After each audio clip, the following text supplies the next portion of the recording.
Me voici avec le capitaine de l'équipe de France. Voilà, donc j'ai parlé un petit peu avec lui. Donc bonjour. Bonjour, coucou à tout le monde. C'est quoi ton prénom? Alors Guillaume, alias Sarantaille, et effectivement je suis capitaine de l'équipe de France depuis maintenant 4 ans. Et alors, dis-nous ce que tu fais ici alors. Alors du coup, je m'étais qualifié, mais je préfère largement venir voir les joueurs pour essayer de voir le niveau de tout le monde. Parce qu'en fait, le système pour faire partie de l'équipe de France, il est un petit peu complexe. Si vous avez 2 minutes, du coup, je vous l'explique ou c'est comme vous préférez. Ben oui, on a 2 minutes. Et ben voilà. Donc du coup, en fait, ce qui se passe, c'est que là, pour l'instant, il y a tous les joueurs qui sont inscrits à la OSFF qui ont voté pour élire des sélectionneurs. Donc il y a 3 sélectionneurs. Les 3 sont dans la salle derrière nous à regarder cette finale, parce que c'est quand même la finale de toutes les FSC, donc avec les qualifications qu'il y a eu. Je vous invite à retourner sur le site de la OSFF et à remercier aussi toutes les associations qui nous ont permis de le faire, parce que chaque association dans chaque région nous a permis de le faire, tout comme là c'est l'Image Wargame qui nous accueille. Du coup, les participants de la OSFF ont voté pour élire 3 sélectionneurs. Ces 3 sélectionneurs se regroupent pour voir toutes les candidatures, parce que du coup il faut voir quand même les personnes qui ont envie de le faire, c'est pas tout le monde qui a envie de participer à l'aventure équipe de France. Et une fois qu'ils ont reçu toutes les candidatures, ils les soupèsent, ils estiment, ils regardent le niveau des joueurs pour voir ce qui est intéressant ou autre. Il n'y a pas que des joueurs à savoir qui font partie de cette académie, parce que c'est ça comme ça qu'on va regrouper tous ces gens-là.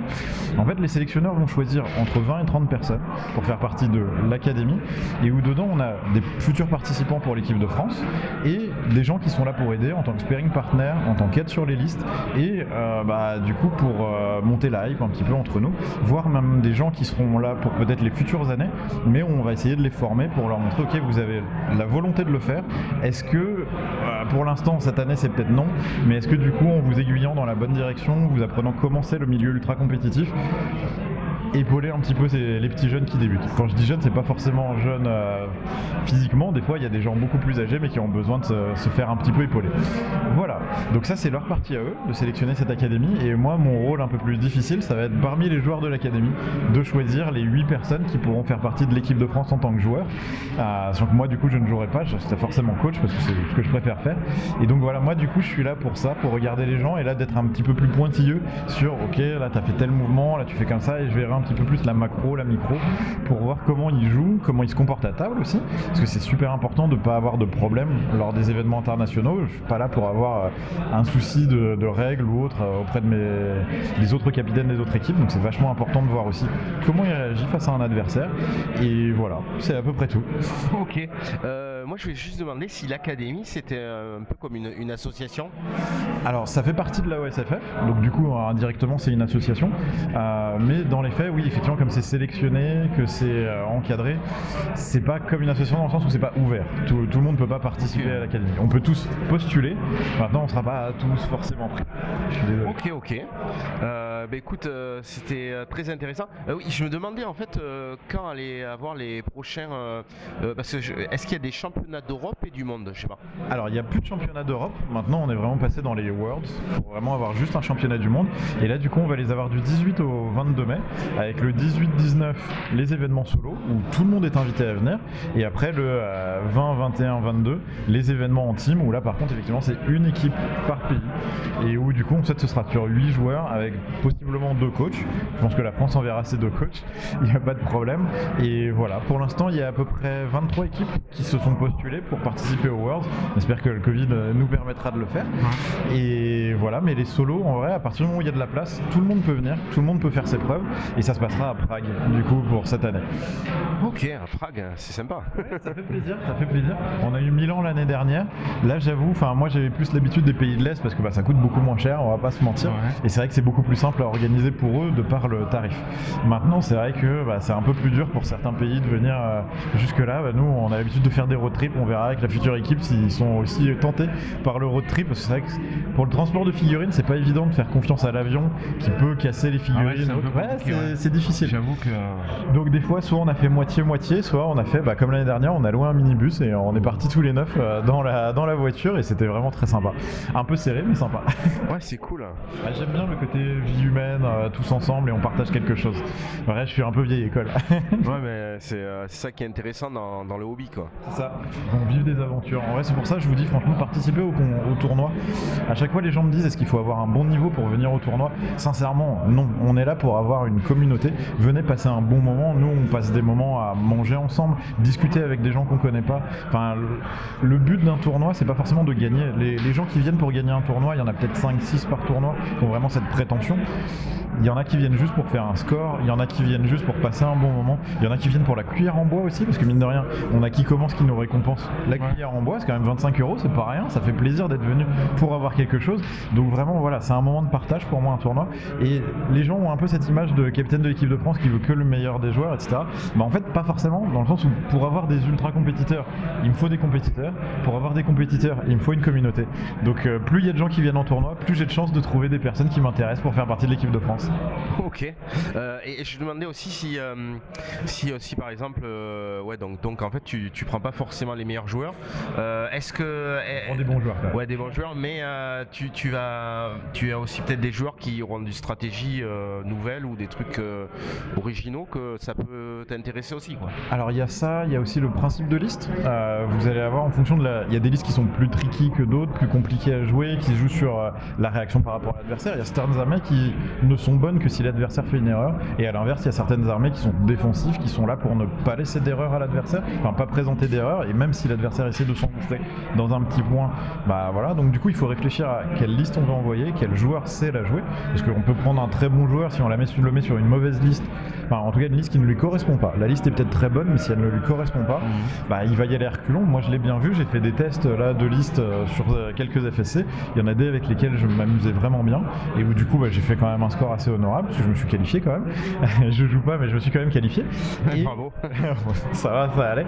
Mais par contre, j'y suis allé avec d'autres listes qui me correspondaient moins. J'y suis allé à reculons, j'ai fait un mauvais score. Pourtant, je pense quand même être un bon joueur. Mais du coup, voilà, c'est pas si évident que ça. Il faut vraiment trouver la bonne alchimie, et je dirais même aussi l'alchimie entre les joueurs. Parce que mine de rien, c'est un tournoi qui se passe sur 5 jours, et vous avez quand même tout l'aspect équipe, où on se dit tous que on est chacun sur notre table. C'est pas comme un jeu d'équipe réellement, etc. Bah en fait, si. Quand vous êtes à votre table, en train de prendre cher parce que les dés sont pas avec vous ou parce que votre adversaire est meilleur que vous, bah c'est quand même très sympa de pouvoir se sentir soutenu par le reste de l'équipe en disant bon ok, moi je vais pas faire mon score mais ça va, eux ils font leur score, et voilà. Et si vous avez une équipe où finalement il y a des petites dissensions dans l'équipe, bah le soir ou autre, on est plus en train de regarder quel est le problème dans l'assiette du voisin que essayer de tous ensemble faire le meilleur score, et ça peut vite pénaliser. Donc il faut effectivement avoir on va essayer les meilleurs joueurs possibles, mais il faut qu'ils s'entendent les uns avec les autres, et qu'il y ait une bonne synergie même d'ambiance. Je dirais, faut pas, parce qu'il y a quand même personne qui se déteste, on est quand même tous dans un hobby très friendly, il n'y a pas de souci là-dessus, mais bah, mine de rien on est des compétiteurs, donc on s'est affrontés les uns les autres, il peut y avoir des petits ressentiments, mais il y a surtout énormément de styles d'ambiance. Il y a des gens qui sont très joyeux, très oh là là on va aller boire un verre, on va faire machin, etc., et d'autres qui sont un peu plus posés. Moi je suis déjà un petit peu plus posé avec bah écoute, on va bien réfléchir notre pairing, on va discuter, peut-être faire un petit jeu de société, mais pas être dans l'énorme truc. Et du coup il faut un milieu entre les deux, et qu'il n'y ait pas tout un groupe ou tout de l'autre, sinon il y a une mauvaise ambiance avec des gens qui ont envie de sortir, mais moi qui leur dis bah non, moi j'ai pas trop envie de sortir, et au final il peut y avoir des dissensions qui se créent juste à partir de ça, tu vois. Ouais, c'est sûr. C'est ça, donc faut faire attention, parce que mine de rien c'est beaucoup de temps passé ensemble, c'est beaucoup d'entraînement, on passe vraiment énormément de temps ensemble, donc il faut qu'il y ait une alchimie entre tous ces joueurs là. Ok. Alors moi j'ai une petite question par rapport aux mondiaux, le tournoi solo. Tu as dit qu'en fait il y avait plein de gens pouvaient venir participer. Tout à fait. Mais c'est n'importe qui peut venir au tournoi solo mondiaux.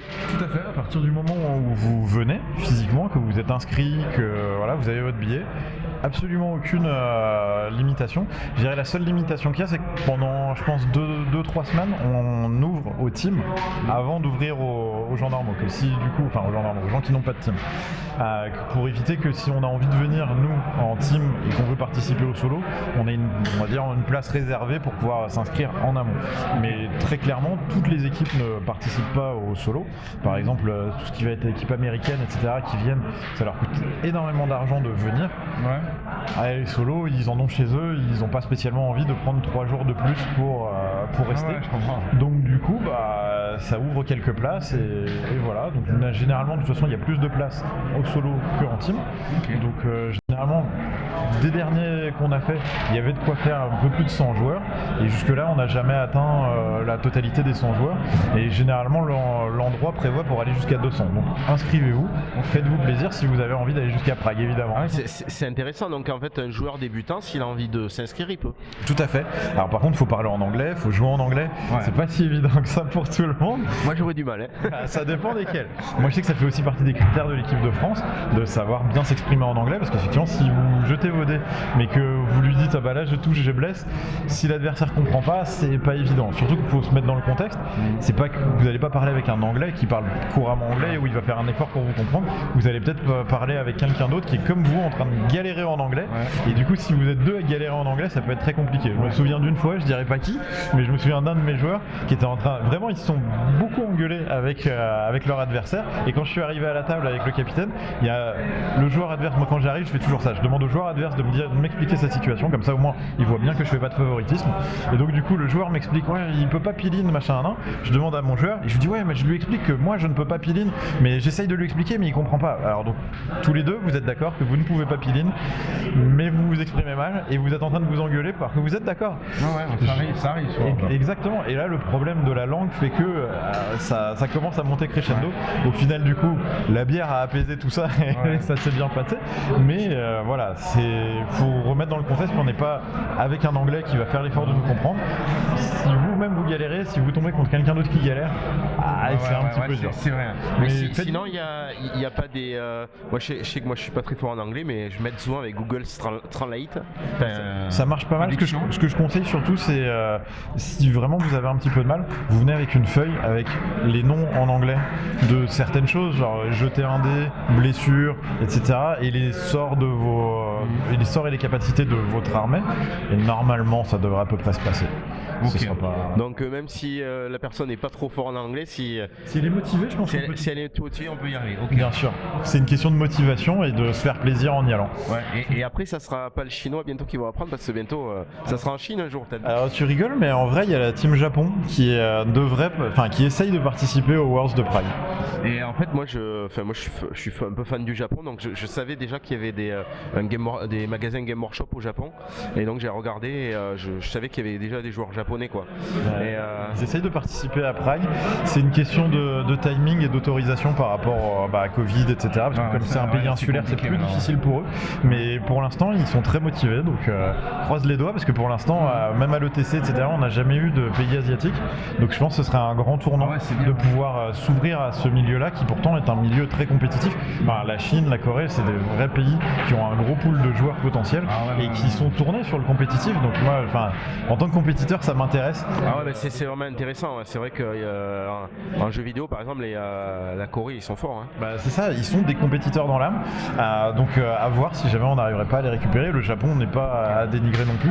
Donc j'espère, vraiment. Et en fait, je me demandais, dans les derniers mondiaux, c'est qui a gagné alors Alors du coup, c'était les Danois. Ensuite, ça a été les États-Unis. Et en troisième, c'était nous. Ah, c'est bien. Ouais, on était quand même pas si mal. On s'est battu contre eux à chaque fois. Les Danois, je sais qu'on les a fait transpirer. En tout cas, quand on a discuté avec le coach, ils m'ont dit qu'ils étaient contents qu'ils avaient été surpris par les pairings, qu'ils avaient été surpris par les joueurs, qu'ils attendaient beaucoup quand on allait les affronter. On avait déjà fait par internet un tournoi où on avait rencontré, c'était un tournoi à 4, donc c'était pas toute l'équipe danoise, mais un bout de l'équipe danoise. Ils avaient gagné ce tournoi-là. Nous, on avait fait une bonne perf, et en fait, on était les seuls à avoir fait une égalité contre eux. Donc déjà, en fait, de base, quand on est arrivé sur la table, on savait déjà qu'on allait ça allait être très serré entre nos deux équipes. Ok. Donc voilà, et là ce sera encore un gros morceau parce qu'ils ont l'habitude d'aborder le wargame d'une façon un peu différente, d'avoir des listes compétitives mais avec 2-3 choses un peu surprenantes par rapport à notre vision du wargame en France. Donc c'est un petit peu particulier. Ouais, c'est intéressant. Et alors c'est les meilleures équipes en fait qui participent au tournoi mondiaux, c'est qui s'il y en a d'autres qu'on n'a pas cité quoi. Alors il va y avoir les Anglais. Les Anglais sont très forts, notamment parce qu'ils font partie des bêta-testeurs, donc ils ont quelques infos un peu en avance. d'expérience. C'est pas forcément ça qui les rend très bons, c'est aussi des très bons joueurs qui ont l'habitude de tout tester. Donc du coup, ils visualisent bien les choses. Moi, j'attends un peu, parce que pour l'instant, il n'y a pas encore eu, mais j'attends les Polonais qui sont connus comme étant très très bons au Wargame. On le voit sur 9e âge, on le voit sur 40K. Donc là, normalement, ça s'oriente pour qu'il y ait enfin une équipe polonaise à Age of Sigmar. J'ai un petit peu peur. Après, il y a les Russes qui sont toujours très durs. Ouais, parce qu'au 9e âge, ils sont pas mauvais. Ils sont très très forts. Nous, on les avait affrontés déjà. Ils n'ont pas pu venir l'année dernière, mais on les avait déjà affrontés. Et effectivement, ils sont tough. Ils sont vraiment très très durs. Et ouais, je pense que ça fait partie des teams qui me. Après, il peut y avoir des surprises, il peut y avoir des choses comme ça, mais là, comme ça, ce serait vraiment ces trois-là qui me font un peu plus peur. Les Danois, les Russes et les Anglais. Ok. Et puis les Polonais, évidemment, mais là, on attend de voir comment ils se formeront. Ok, ben on pourra peut-être avoir des surprises avec les Japonais, on sait pas. On sait pas. J'ai absolument aucune information, donc on verra. Ouais. Bon, ben merci pour cette interview. Merci à vous. Voilà. Moi, j'ai le plaisir d'être suivi. Merci à Limoges Wargame et à toi, du coup, de nous aider à essayer de diffuser toutes ces informations-là. Mais merci à Limoges et merci de m'avoir accueilli. Voilà.